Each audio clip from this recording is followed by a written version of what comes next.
Hello, my name is Dr. Bertrina Olivia West Amati, and you are watching Dr.O After Dark.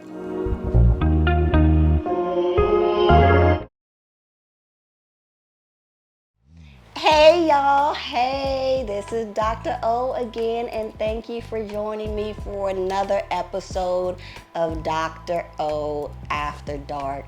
Now, I am so excited about tonight's episode because I have my good girlfriend, Miss Natalie, here.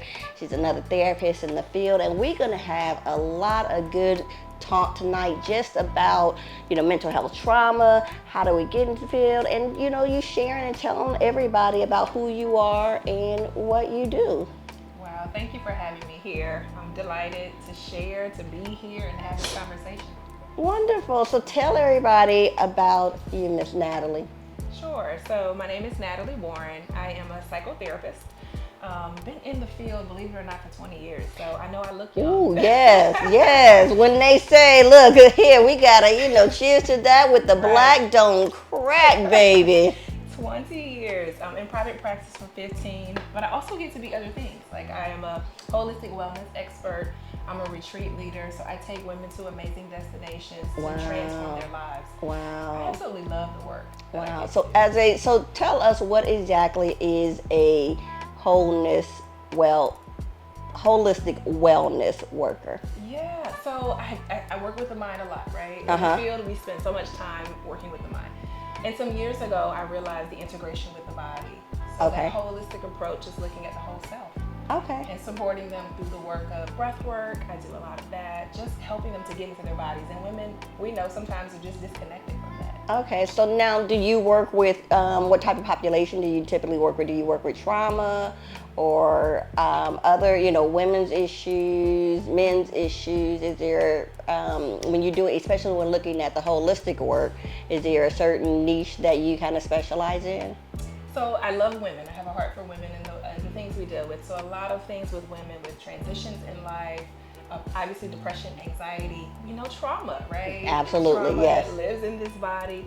And sometimes women who I work with don't realize they've experienced trauma because we have a label and a face for what we think trauma is. Exactly. But anything that impacts your nervous system creates trauma in this body. Yes. So that's a lot of the work that I do. So, that's, my specialty as an international psychologist with a concentration or specialization in trauma. And I work with, when we look at, and just in my research and things, when we look at trauma has always been defined kind of in one way to me.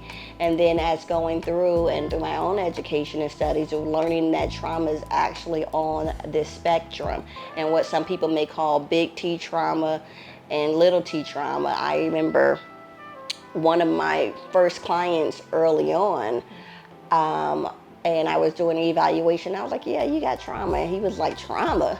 But I've never been to war. I don't got PTSD. And I was like, yeah, you do. But he said, I've always just associated trauma or PTSD with military and being a war and things of that nature. And typically that's what people think about when they hear trauma or PTSD. They think of big natural disasters. They think of, catastrophic incidences, death and sexual abuse and war and things of that nature. And all of that is trauma, but what we often negate is that, what I specialize in, that developmental trauma. Right. So things, especially in communities of color, where we, kind of just bypass and say, oh, it's normal. Look, that's just, if you was raised in a black household, if you know what these letters here on social media say, and we all laugh and sit back, yeah, get your black ass that in this house before the MF, and we all would sit back, but not realizing, well, what's the true definition of trauma? Death or great bodily harm to myself or someone I love. And when we're looking back and we're not looking at the age that we are today in our 30s, 40s, 50s plus, however, and we can, while we're sitting back and laughing at it, no, what we look at is that 4-year-old, that 5-year-old, that 6-year-old, that 10-year-old who was told these things, get in the house before at that age, you don't know that's death of great bodily harm. Absolutely. going and getting the switch. That's death of great bodily harm. I'm going to get beaten like bologna until my skin come off. That's great bodily And told harm. not to cry, right? And told not, and you bet not. Even when you wasn't getting the spanking or wasn't getting punished, it was like, you better not cry before I give you something to cry for. Right. That was my mother's, that was her big one. So, I can, and I asked about trauma because I know a lot of us were starting to become more familiar with like the ACEs and the body keeps the score, and, especially in, communities of color, as more and more therapists of color coming out, we incorporate a lot more spiritual practices.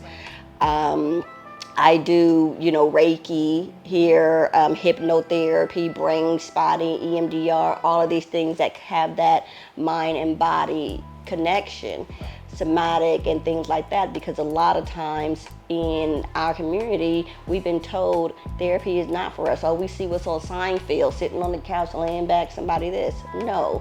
But if I can resonate with what I've always been told is we don't take it, we don't go to therapy, we go to church.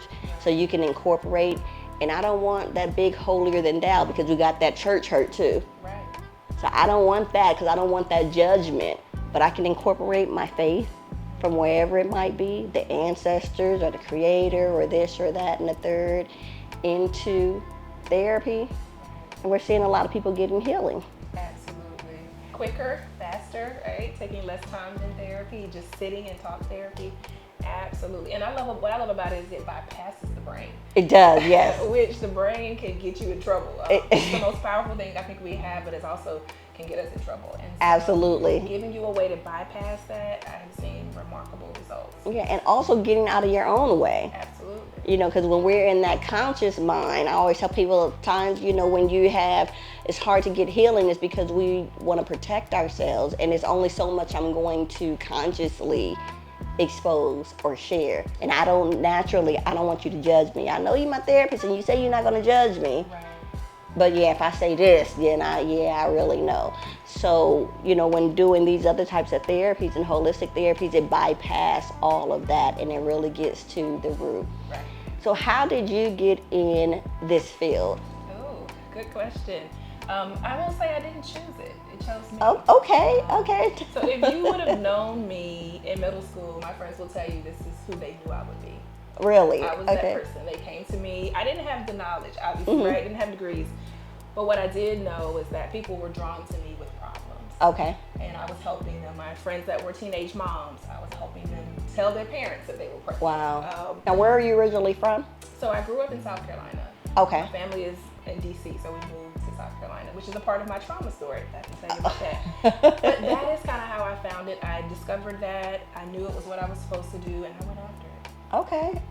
So from middle school is when you, okay, wow, okay. And so did you go straight into like college, like a traditional route after high school and then into college and then so on and so forth? I am a lover of learning. Okay. So I did high school, obviously college, master's degree. I did a PsyD program for some time. I absolutely love learning. Okay. So I went straight on through until 28. Oh, wow. And you said you did a PsyD program for some time. How was that? Because, I know that you used to go to Argosy, that we all have our stories. And when I went, it was actually Georgia School of Psychology. Yes, the Georgia School of Professional Psychology. Yes. I did. Great experience. It certainly grew me in understanding, especially about assessments. I know you probably have this in your practice. I learned about assessments. I grew as a therapist. I grew and learning how to assess a problem and provide treatment. Like that was something that I really got that I didn't get a lot in my master's. But I grew as a person, and it brought up a lot of my own issues, which is connected to trauma, right? It brought up my own issues, and I had to do a lot of work around those.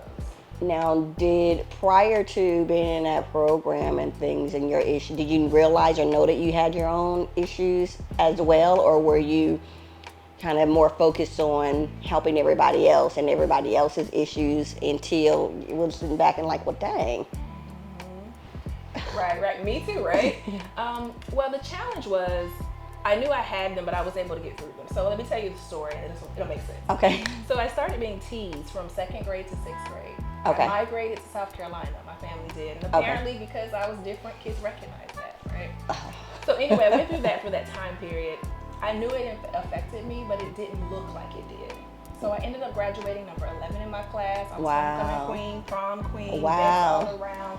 I had those things from my peers who at one point teased me, right? Go to college, undergrad I do fine, graduate with honors, master's, graduate with honors, come to my doctoral program or the PsyD program, and I started to have trouble because it was challenging, right? So I started to have trouble, and this thought that I recognized I had for a very long time was, I'm actually lucky. I'm doing well because I'm just lucky, right? And in any moment, they're going to discover the truth. Wow. But when I started having trouble with the PsyD program, right, it was now like, see, I told you. Really know what you're not really smart. You're not really pretty enough. Like all of those never good enough stories. Yes.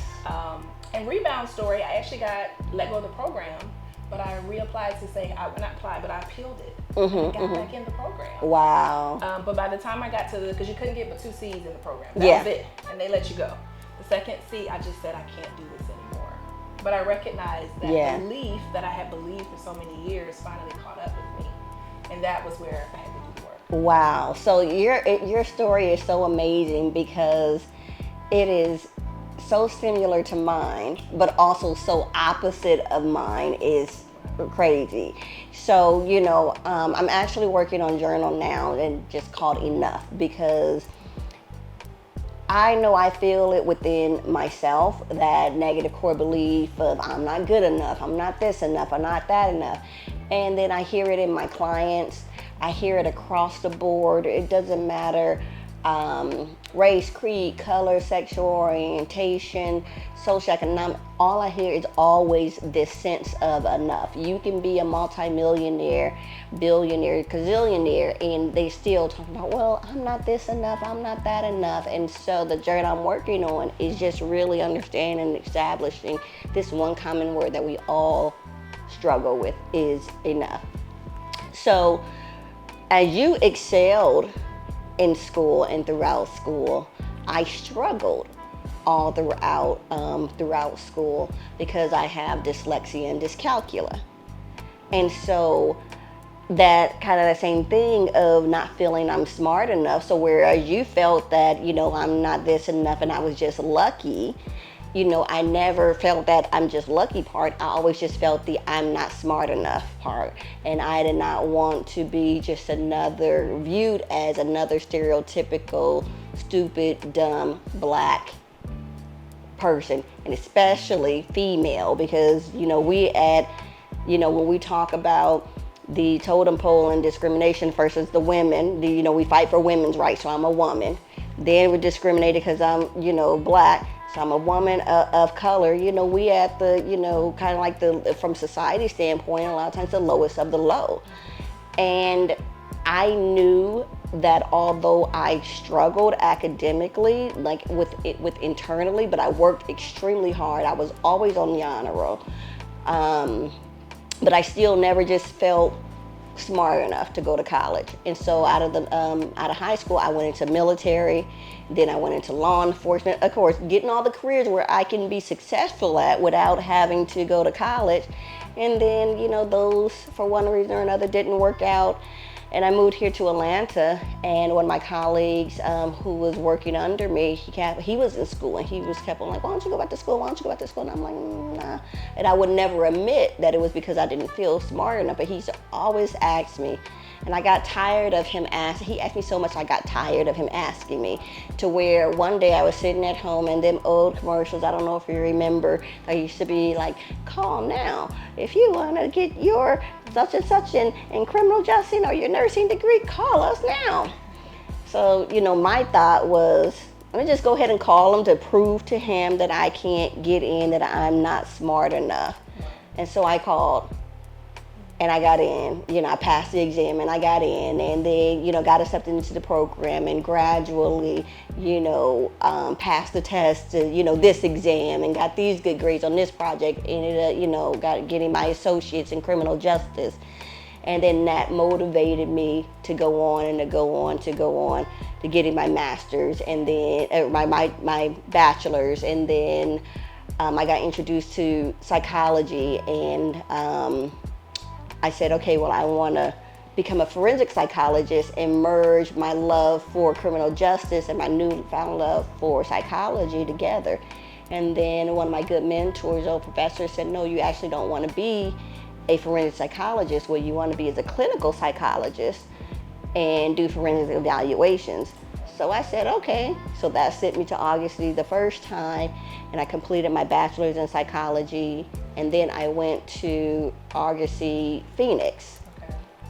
And that's why I asked you about your experience at Augusty, because Augusty Atlanta and Augusty Phoenix is so different in regards to discrimination and culture and things of that nature. So I had the initiative of going into the PsyD program as well.